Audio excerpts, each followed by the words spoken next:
દાખલા નંબર 8.18 પૃથ્વીની સપાટી પરથી પ્રક્ષિપ્ત પદાર્થની નિષ્ક્રમણ ઝડપ 11.2 કિલોમીટર પર સેકન્ડ છે. આપણે આગળની થિયરીની અંદર જોયું હતું. પ્રક્ષિપ્ત પદાર્થની ઝડપનો જે ટોપિક હતો એની અંદર જોયું હતું. પૃથ્વીની ત્રિજ્યા આર ઈ જેટલી, પૃથ્વીનું દળ ધારી લઈએ આપણે એમ ઈ જેટલું. કોઈ પદાર્થને આપણે પૃથ્વીની સપાટી ઉપરથી પ્રક્ષિપ્ત કરીએ અને તેને કાયમી માટે પૃથ્વીના ગુરુત્વાકર્ષી ક્ષેત્રમાંથી આપણે મુક્ત કરવો હોય તો 11.2 કિલોમીટર પર સેકન્ડની ઝડપે ફેંકીએ તો પદાર્થ કાયમી માટે પૃથ્વીના ગુરુત્વાકર્ષી ક્ષેત્રમાંથી મુક્ત થઈ જાય, એટલે કે પૃથ્વીના બંધનમાંથી મુક્ત થઈ જાય છે. તો વીઈની કિંમત, નિષ્ક્રમણ ઝડપની કિંમત આપણને આપેલી છે. વીઈ એસ્કેપ વેલોસિટી તરીકે આપણે એને ઓળખીએ છીએ. 11.2 કિલોમીટર પર સેકન્ડ. પ્રથમ આગળ જોઈએ. એક પદાર્થને આના કરતાં 3 ગણી ઝડપે બહાર ફેંકવામાં આવે છે. હવે સપાટી ઉપરથી એક પદાર્થને નિષ્ક્રમણ ઝડપ કરતાં 3 ગણી ઝડપે ફેંકવામાં આવે છે. હવે જે પદાર્થ છે એનું દળ ધારી લઈએ આપણે એમ જેટલું, વેગ વી જેટલો ધારી લઈએ તો એને 3 ગણી ઝડપે નિષ્ક્રમણ ઝડપ એટલે કે 3VE જેટલી ઝડપે એને ફેંકવામાં આવે છે. તો તમને ખ્યાલ છે કે નિષ્ક્રમણ ઝડપ અથવા તો એના કરતાં વધારે ઝડપથી જો ફેંકવામાં આવે તો પદાર્થ કાયમી માટે પૃથ્વીના ગુરુત્વાકર્ષી ક્ષેત્રમાંથી મુક્ત થઈ જશે. પૃથ્વીથી અત્યંત દૂરના અંતરે જતા હવે આ ગતિ કરતો કરતો પૃથ્વીના ગુરુત્વાકર્ષી ક્ષેત્રમાંથી મુક્ત થઈ અને હજુ પણ આગળ ગતિ કરશે. તો અત્યંત જતા એ પદાર્થની ઝડપ કેટલી હશે? ધારી લઈએ કે આ પદાર્થ અનંત અંતર સુધી જાય છે. પૃથ્વીના કેન્દ્રથી આ અંતર જે છે એ અનંત અંતર છે. તો ત્યાં એની ઝડપ કેટલી હશે? ધારી લઈએ ત્યાં તેની ઝડપ એટલે કે અંતિમ ઝડપ ઇઝ ઇક્વલ ટુ V0 ધારી લઈએ.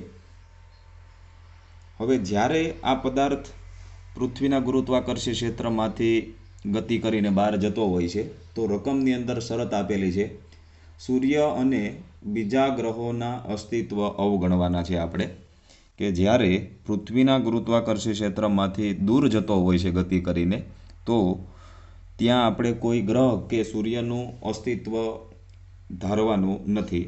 જો તેનું અસ્તિત્વ આપણે ધારીએ તો સૂર્ય અથવા તો તે ગ્રહની નજીકથી જ્યારે પસાર થશે તો તેનું ગુરુત્વાકર્ષી ક્ષેત્ર તેના ઉપર અસર કરશે.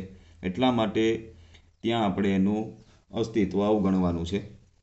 તો અનંત અંતરે તેનો વેગ કેટલો હશે એટલે કે V0ની કિંમત આપણે મેળવવાની છે. તો ધારો કે એમ દળના પદાર્થને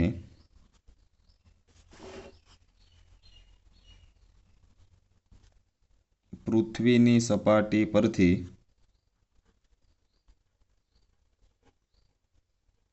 V બરાબર 3VE ઝડપથી ફેંકવામાં આવે છે.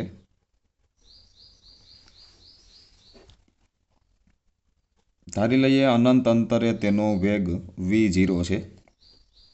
ધારો કે અનંત અંતરે તેનો વેગ V0 છે. હવે ઉર્જા સંરક્ષણનો નિયમ એવું કહે છે કે પૃથ્વીની સપાટી ઉપર એમ દળના પદાર્થની કુલ ઉર્જા અને અનંત અંતરે એમ દળના પદાર્થની કુલ ઉર્જા એ સમાન હોય છે. તો ઉર્જા સંરક્ષણના નિયમની મદદથી આપણે V0ની કિંમત મેળવી શકીએ. ઊર્જા સંરક્ષણના નિયમ પરથી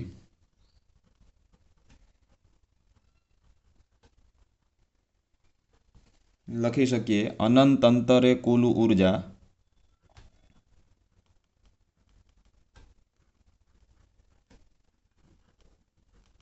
ઇઝ ઇક્વલ ટુ પૃથ્વીની સપાટી પર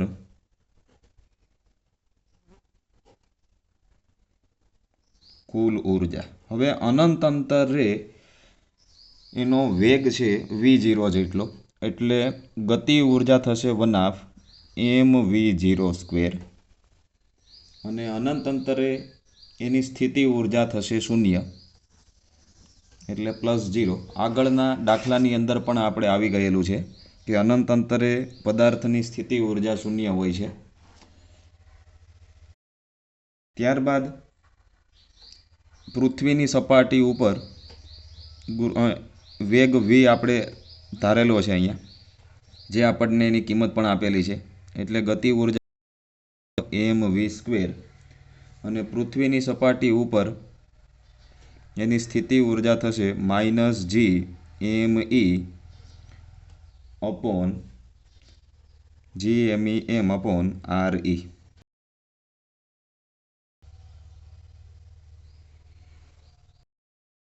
હવે નિષ્ક્રમણ ઝડપનું સૂત્ર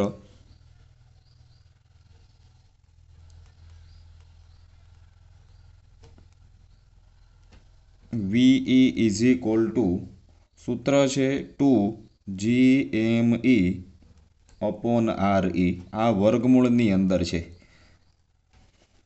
હવે જો અહીંયા બંને બાજુએ વર્ગ કરી દો તો આ સૂત્ર આવું થશે VE² ઇઝ ઇક્વલ ટુ, અહીંયાથી વર્ગમૂળ દૂર થઈ જશે એટલે 2gme/re. હવે ઉપરના સમીકરણમાં અહીંયા gme/re છે, તો અહીંયા gme/re એને સૂત્રનો કરતા બનાવીએ તો આ ગુણાકારમાં 2 છે એ ડાબી બાજુએ ભાગાકારમાં જશે, તો એના ઉપરથી આપણે લખી શકીએ કે gme/re is equal to VE²/2. gme/re એના બરાબર આપણે શું લખી શકીએ તો કે VE²/2. ડાબી બાજુએ એમનું એમ, જમણી બાજુએ પેલું પદ આપણે એમનું એમ રાખશું અત્યારે, અને અહીંયા gme/re એને બદલે લખશું VE²/2.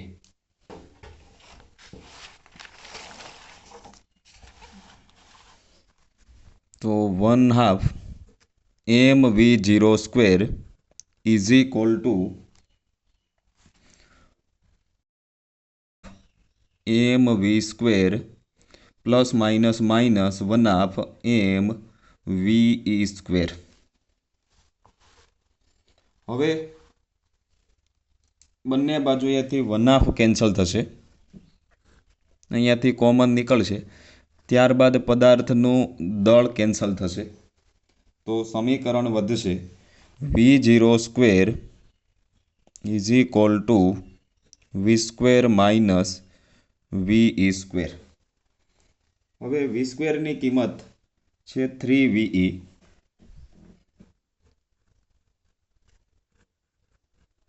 એનો હોલ સ્ક્વેર માઇનસ ve².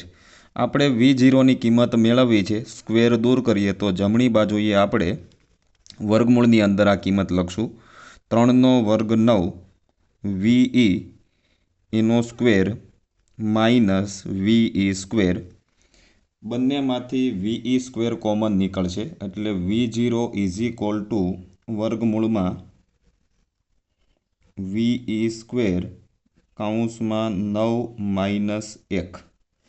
ve²નું વર્ગમૂળ થઈ જશે ve, તો v0 ઇઝ ઇક્વલ ટુ વર્ગમૂળમાં 9 - 1 એટલે 8 ગુણ્યા ve²નું વર્ગમૂળ થયું ve. હવે v0 ઇઝ ઇક્વલ ટુ વર્ગમૂળમાં 8 છે એનું વર્ગમૂળ નીકળશે 2.82 અને VEની કિંમત છે 11.2.